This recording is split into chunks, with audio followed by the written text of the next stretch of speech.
ہمارے ساتھ موجود ہیں ڈاکٹر محمد عاصم یوسف صاحب، جو گزشتہ 31 سالوں سے شوکت خانم میموریل کینسر ہاسپٹل اور ریسرچ سینٹر سے وابستہ ہیں، اور اب وہ لاہور اور پشاور پاکستان میں شوکت خانم میموریل کینسر ہسپتال اور ریسرچ سینٹر کے چیف میڈیکل آفیسر بھی ہیں۔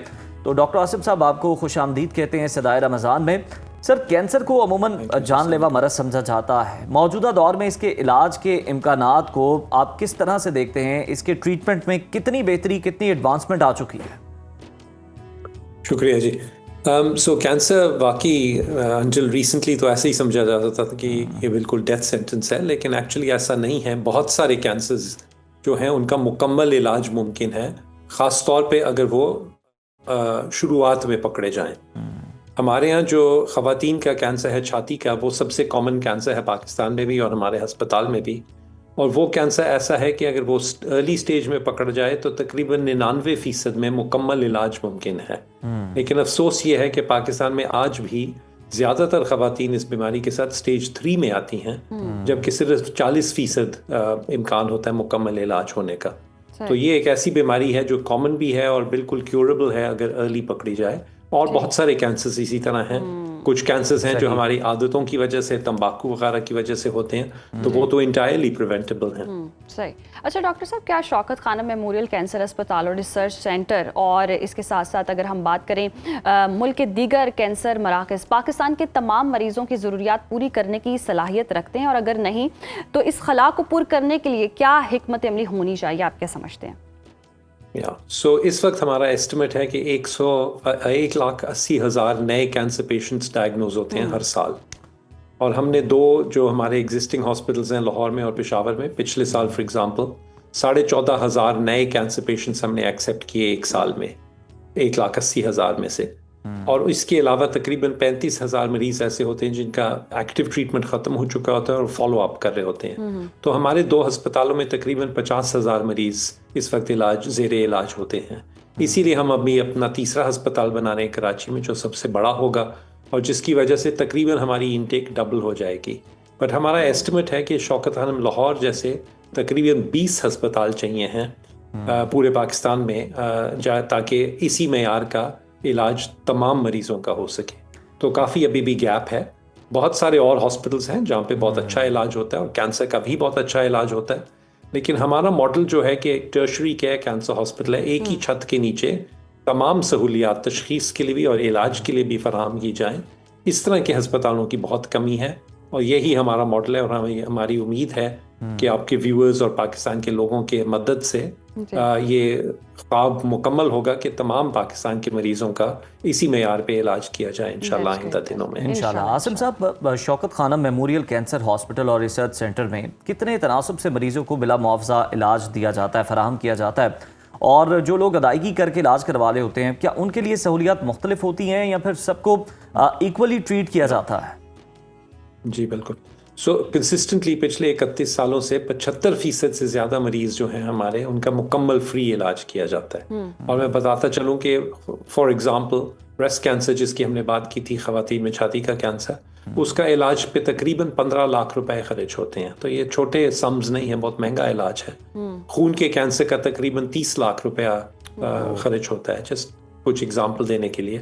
تو ہمارے مریضوں میں کوئی فرق نہیں کیا جاتا۔ ہم نے، جیسے آپ نے بھی شروع میں کہا، جب ہم مریض ایکسیپٹ کرتے ہیں ٹریٹمنٹ کے لیے تو ان کے مالی حالات پہ نہ کوئی سوال ہوتا ہے، نہ وہ دیکھا جاتا ہے، صرف بیماری اور اس کی سٹیج دیکھی جاتی ہے۔ اگر مریض نہیں پے کر سکتا تو ان کو وہی سہولیات تمام دی جاتی ہیں، ان کو وہی ڈاکٹرز دیکھتے ہیں، وہی ٹیسٹس ہوتے ہیں، وہی علاج کیا جاتا ہے، انہی کمروں میں داخل ہوتے ہیں وہ، اور وہی کھانا بھی ان کو ملتا ہے جو اس کو ملتا ہے جو کہ خود پے کر رہا ہو۔ ڈاکٹرز اور نرسز کو نہیں پتا ہوتا کہ کون پے کر رہا ہے اور کون نہیں پے کر رہا۔ صحیح۔ اچھا ڈاکٹر صاحب، کیا زکوٰۃ فنڈز کا استعمال محض علاج تک محدود رہتا ہے یا انہیں دیگر انتظامی اور آپریشنل اخراجات میں بھی بروئے کار لایا جاتا ہے؟ جی، زکوٰۃ جتنی زکوٰۃ ہم اکٹھی کرتے ہیں اسی سال میں خرچتے ہیں، اور صرف زکوٰۃ جن کے جو مستحق ہوتے ہیں ان کے اوپر خرچتے ہیں، اور صرف ڈائریکٹ پیشنٹ کیئر کے اوپر خرچتے ہیں۔